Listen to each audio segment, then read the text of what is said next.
হয়তো এটাই তোর সঙ্গে শেষ দেখা। ভালো থাকিস নীরা। বর্ষার সমস্ত কথাগুলো শুনে সাইফ বলে, আরে বর্ষা শোনো, আমি সরি, আমি আসলে পাগল হয়ে গেছিলাম। প্লিজ বর্ষা, ভুল বুঝো না তুমি আমাকে। আমি তোমাকে তুলে নিয়ে যেতে চাইছিলাম না, কিন্তু বন্ধুরা বলল শাস্তি দিতে হবে তোমাকে। প্লিজ বর্ষা, আমাকে ভুল বুঝে তুমি ছেড়ে যেও না।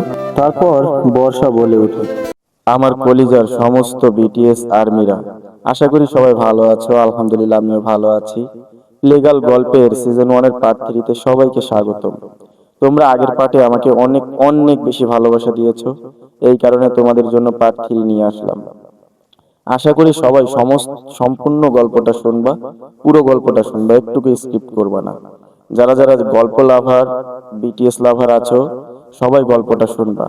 আর বিশেষ করে আমার কলিজার বিটিএস আর্মিরা, যারা যারা জাংকুক লাভার আছো, তোমাদের জন্য এই গল্পটা অনেক অনেক বেশি রোমাঞ্চকর হতে চলেছে। সবাই দেখতে থাকো, গল্পটা শুনতে থাকো, আর আমার জন্য শেষে ছোট্ট একটা কমেন্ট রেখে যাবা। ওই, সাবস্ক্রাইব করতে ভুলো না কিন্তু। বাহ নীরা, দেখ, ভালোবাসা বলতে না দুনিয়াতে কিছুই নেই। যে মানুষটাকে আমি এতটা ভরসা করেছিলাম, সে কিনা আজ বন্ধুদের কথায় এমন কাজ করতে এসেছে। শুনেছিলাম ভালোবাসা মানে কখনো যেন প্রিয় মানুষটা কষ্ট না পায়, ভালোবাসা মানে প্রিয় মানুষটাকে আগলে রাখা। অথচ আজ জানলাম ভালোবাসা মানে শাস্তি দেওয়া। গ্রেট। ছেলেরা পারেও বটে। একটা মেয়ে তার পরিবারকে ফাঁকি দিয়ে ছেলেটাকে ভালোবাসে, পরিবারকে ফাঁকি দিয়ে ছেলেটার সঙ্গে দেখা করে। কত মিথ্যা কথা বলতে হয় বাড়িতে, আর ছেলেরা শুধু চাহিদাই বোঝে। ছি। বর্ষার কথাগুলো শুনে আবার সাইফ বলে ওঠে, বর্ষা, আমি তোমার পায়ে পড়ি, আর কিছু বলো না প্লিজ। আমি আর কিছু শুনতে চাই না। আমি যে তোমাকে বড্ড বেশি ভালোবাসি। তারপর আবার বর্ষা বলে, ভালোবাসো? হ্যাঁ, সেটা তো দেখতেই পাচ্ছি। হাসি পাচ্ছে তোমার মুখে ভালোবাসার কথা শুনে। তারপর আবার সাইফ বলে, আমাকে তুমি ভুল বুঝছো। আমার ভালোবাসাটা দেখো একটু, প্রমিস কখনো খারাপ ভাবতে দিব না তোমাকে। প্লিজ বর্ষা, আমাকে তুমি ছেড়ে যেও না। তারপর আবার বর্ষা বলে, চল নীরা, এরকম ছেলেকে চেনা হয়ে গেছে। আবার সাইফ বলে, কেন এমন করছো বর্ষা? আগে তো সবটা আমাকে বলতে পারতে, কিন্তু কখনো বলনি, শুধু আমাকে ভুলই বুঝেছো। তারপর আবার বর্ষা বলে, শোনো, মেয়েরা কখনো মুখ ফুটে কিছু বলে না, বুঝে নিতে হয়। যাই হোক, ভালো থেকো। একটা কথা মনে রাখবে, ভালোবাসলে শত কষ্ট দুঃখ ইগনোর করলেও তাকে অসম্মান করতে নেই। জানো, আমি সত্যি অবাক হচ্ছি ভালোবাসা নমুনা দেখে। আমার দোষটা হলো আমি একটু তোমাকে পরীক্ষা করে দেখছিলাম তুমি ঠিক আমাকে কতটা ভালোবাসো। জানো, আমার কাছে তোমার প্রতি ভালোবাসাটা ছিল অনেক বেশি, যে ভালোবাসাটা পুরোটাই সত্যি ছিল। আমি চাইলে তোমাকে না জানিয়ে অন্য ছেলেদের সঙ্গে রিলেশন করতে পারতাম। কেন করিনি জানো? কারণ তুমি কষ্ট পাবে, আর এটা আমি কখনোই করব না, কারণ আমি যে তোমাকে বড্ড ভালোবাসি। বর্ষার কথার মাঝখানে সাইফ কথা বলে ওঠে। সাইফ বলতে যায়, আমাকে মাফ। ঠিক এতটুকু বলেই বর্ষা আবার সাইফকে থামিয়ে দিয়ে বলতে শুরু করে, চুপ। যাই হোক, ভালো থেকো। তোমার প্রতি আমার ভালোবাসাটা আজীবন থাকবে, কিন্তু আর বিশ্বাসটা থাকবে না। ওদের কাছেই শুনো তোমাকে নিয়ে ঠিক কতটা পাগলামি করেছি আমি। রাতুল, নীরা, তোরাই বল। সব সময় তো আমি সাইফের কথাই বলতাম তোদের কাছে, কিন্তু দেখ, তোদের সামনে সে আমাকে তার বন্ধুদের সাহায্যে তুলে নিয়ে যে ওরা আমাকে, থাক, বাদ দিলাম এইসব কথা। বাই। কথাটা বলেই বর্ষা নীরা আর রাতুলের হাত ধরে টেনে গাড়ির কাছে আসে। কেউ কোনো কথা না বলে তাড়াতাড়ি করে গাড়ির দরজা খুলে গাড়ির ভিতর প্রবেশ করে। নীরা গিয়ে ড্রাইভিং সিটে বসে। ড্রাইভিং সিটে বসতেই পিছন থেকে বর্ষা বলে ওঠে, তাড়াতাড়ি গাড়ি চালা, পিছনে একেবারে তাকাবি না, সোজা বাড়িতে চল। বর্ষার কথা মতো নীরা গাড়ি স্টার্ট দেয়। কিছু দূর আসতেই হঠাৎ করে জাঙ্কুক বলে উঠল, ওখানে কি হয়েছিল নীরা? দেখলাম তোর বান্ধবী ছেলেটার জন্য কান্না করছে। জাঙ্কুকের কথার প্রতি উত্তরে নীরা বলল, আরে তুই যদি সব শুনিস তাহলে নীরার এতটুকু কথা বলতেই নীরাকে থামিয়ে দিয়ে ঠিক তখনই বর্ষা বলে ওঠে, আরে তেমন কিছু না, সত্যি কথা বলি, কারণ সত্য কথা বলতে কখনো লজ্জা করতে নেই। জাঙ্কুককে সত্যি কথাটাই বলি। তখন আবার নীরা বলে ওঠে, হুম, বল বল বল। জাঙ্কুক শুনে একটু হাসো। তারপর বর্ষা বলে ওঠে, সত্যটা হলো আমি ওই ছেলেটার সঙ্গে প্রেমের নাটক করেছিলাম, তাই ছেলেটার সামনে সব সত্য বলেছি, এর জন্যই কেঁদেছিলাম। সত্য বলে ছেলেটাকে বলেছিলাম আমাকে শাস্তি দিতে, কিন্তু ছেলেটা আমাকে বুঝলো, তাই ছেলেটা আমাকে কিছুই বলেনি।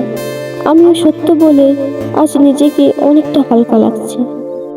বর্ষার কথাগুলো শুনে জাঙ্কুক বলে উঠল, বাহ, ছেলেটা এত ভালো, তা তার সাথে রিলেশন করতে পারতেন। জাঙ্কুকের কথা শুনে আবার বর্ষা বলল, আমার ওরকম স্টাইলিশ ছেলে একদমই ভালো লাগে না, কারণ ওরকম ছেলেরা জামা কাপড়ের মতো মেয়ে বদলায়। কথাটা শুনে আবার জাঙ্কুক বলে উঠে, তাই নাকি? তা আপনার কেমন ছেলে পছন্দ? জাঙ্কুকের কথার প্রতি উত্তরে আবার বর্ষা বলে, সাধারণ একটা ছেলে, ঠিক তোমার মতন। যদিও তোমার মতন ছেলে আমাকে পাত্তা দিবে না। নীরা তো মনে হয় তোমায় বলেছে যে আমি প্লে গার্ল, এটাই তো বলতে বলেছিলাম। যেন নীরা তোমাকে আমার ব্যাপারে আগে থেকেই খারাপ কিছু বলে। আমি না আগে থেকে মানুষকে পরীক্ষা নিয়ে থাকি, যেন দেখতে পারি আমার ব্যাপারে কে কেমন ভাবে। পৃথিবীতে সত্য ভালোবাসা কঠিন, যা বোঝার মতো কেউ নেই। জাঙ্কুক বর্ষার দিকে তাকিয়ে কথাগুলো শুনছিল। এদিকে নীরা স্তব্ধ হয়ে যায় বর্ষার কথাগুলো শুনে। নীরার আধনায় যেন বিপুল পরিমাণে অবগতা লেগে আছে। জাঙ্কুককে নিয়ে এমন কোনো কথা কখনো নীরার সাথে বর্ষার হয়নি, অথচ বর্ষা এখন জাঙ্কুককে পটানোর, হালকা করে ঝাপসা দিয়ে পটানোর বলি প্রকাশ করলো। সবার কথোপকথন চলতে চলতে নীরা হঠাৎ করে গাড়ি থামায়। সবাই সামনে তাকিয়ে দেখে গাড়ি বাসার সামনে চলে এসেছে। জাঙ্কুক তড়িঘড়ি করে গাড়ি থেকে নেমে সোজা বাসার ভিতরে চলে যায়। বর্ষা গাড়ি থেকে নামতেই নীরা এসে বর্ষাকে বলে, ওই কি শুরু করলি? সাহেবকে তো তুই কাঁদিয়ে আসলি, তুই পারিসও বটে।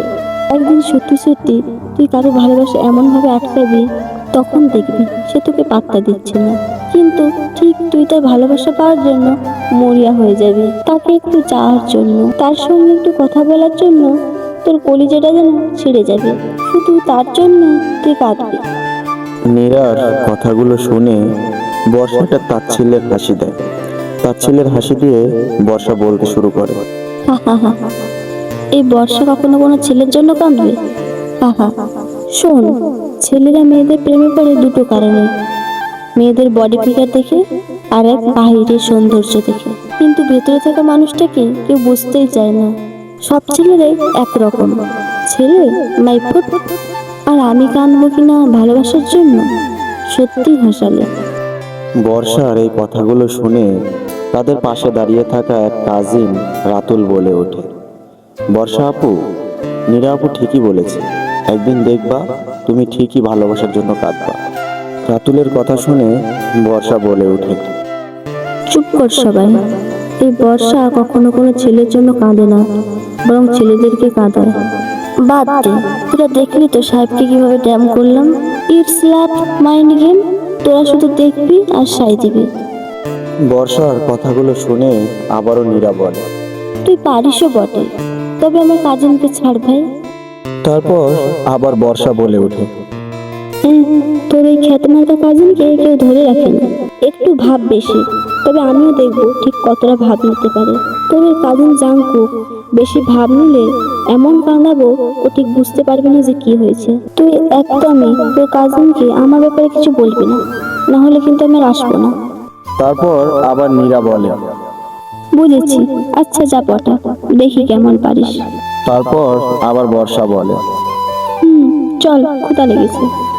বর্ষা আর বাকিরা সবাই মিলে বাড়ির ভেতর প্রবেশ করে।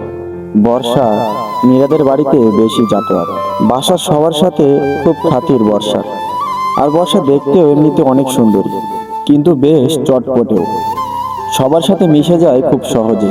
আর সেই কারণেই সবাই বর্ষাকে এতটা পরিমাণে ভালোবাসে। বর্ষা ভেতরে প্রবেশ করতেই সামনে তাকিয়ে দেখে নীরার দাদি বসে আছে সোফায়। নীরার দাদিকে সামনে বসে থাকতে দেখেই বর্ষা দৌড়ে গিয়ে নীরার দাদিকে জড়িয়ে ধরে।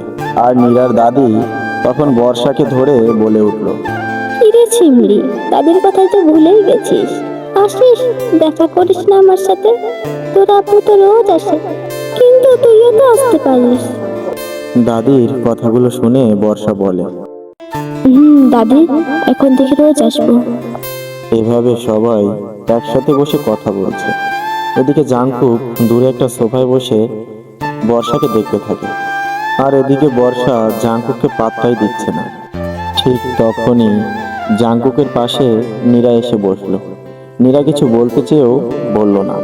সবাই যখন বসে বেশ খাস মেজাজে গল্প করছে, ঠিক এমন সময় রাতুল বলে ওঠে, আরে জিসান ভাইয়া, কখন আসছো তুমি? রাতুলের কথা শুনে সবাই সিঁড়ির দিকে ঘুরে তাকায়। এতক্ষণ সবাই মিলে গল্প করছিল। হঠাৎ রাতুলের এমন কথা শুনে সবাই সিঁড়ির দিকে ঘুরে তাকালো। আর ঠিক তখনই নীরা বসা থেকে উঠে দাঁড়িয়ে বলে ওঠে, জিশান ভাইয়া, তুমি আসছো? এদিকে বর্ষা একবার নীরার দিকে তাকায়, আর একবার সিঁড়ি দিয়ে নামা সেই ছেলেটির দিকে তাকায়। বর্ষা অবাক হয়ে তাকিয়ে থাকে ওই ছেলেটির দিকে। ছেলেটির নাম হলো জিসান। কালো জিন্সের সাথে ম্যাচিং করা জুতো, আর তার সাথে ইন করা ইস্ত্রি করা সাদা শার্ট। শার্টের উপরে একটি কালো রঙের ব্লেজার পরা, চুলগুলো একটু সাদাটে টাইপ কালার করা, আর জিন্স প্যান্টটা একটু ছেঁড়া স্টাইলের। মুখে হেভি স্টাইলের দাড়ি, এক কথায় একটা কিউটের টিপ্পা। সেই জিসান নামের ছেলেটা। বর্ষা হা হয়ে কিছু সময় জিসানের দিকে তাকিয়ে থাকে। বর্ষা ছেলেটাকে চেনে না, প্রথমবার ছেলেটাকে দেখছে বর্ষা। এদিকে জিসান এসে কোনো দিকে না তাকিয়ে সোজা গিয়ে খাবার টেবিলে বসে পড়ে। বর্ষা নীরার দিকে তাকায়, তারপর বর্ষা নীরাকে ইশারায় তার কাছে ডাকে। আর এদিকে জিসান নামের ছেলেটা খাবার টেবিলে এসে সবার দিকে একবার তাকিয়ে বলল, খাবারের সময় হয়ে গেছে, সবাই আসো এদিকে, খাবার শুরু করি। জিসানের কথা শুনে নীরা বলে, চলো চলো ভাইয়া, তুমি কেমন আছো? আর কখন আসলে? আমরা তো জানলামই না। তারপর আবার জিসান বলে ওঠে, আমি সবাইকে সারপ্রাইজ দিতে ভালোবাসি, তাই কাউকে না জানিয়েই চলে এসেছি। ঠিক এখন থেকে 3 ঘন্টা 25 মিনিট 37 সেকেন্ড আগে এসেছি। দেখছিস না, গা থেকে এখনো পোশাকটাই খুলিনি, তোদেরকে সারপ্রাইজ দেব বলে। জিসানের কথা শুনে পাশ থেকে রাতুল বলে ওঠে, ভাইয়া, আমাদের জন্য কি এনেছো তুমি? তারপর আবার জিসান বলে ওঠে, সবাই পরে দেখবি, এখন খেতে আয়। দাদি, আসো তাড়াতাড়ি। বড় মা, বড় আপু, তোমরা কই? সবাইকে নিয়ে তাড়াতাড়ি খেতে এসো। জিসান আসাতেই সবাই চুপ হয়ে গেছে, কিন্তু জিসানের কথা যে সবাই শুনে চলে এটা ভেবেই বর্ষা কিছুটা অবাক হলো।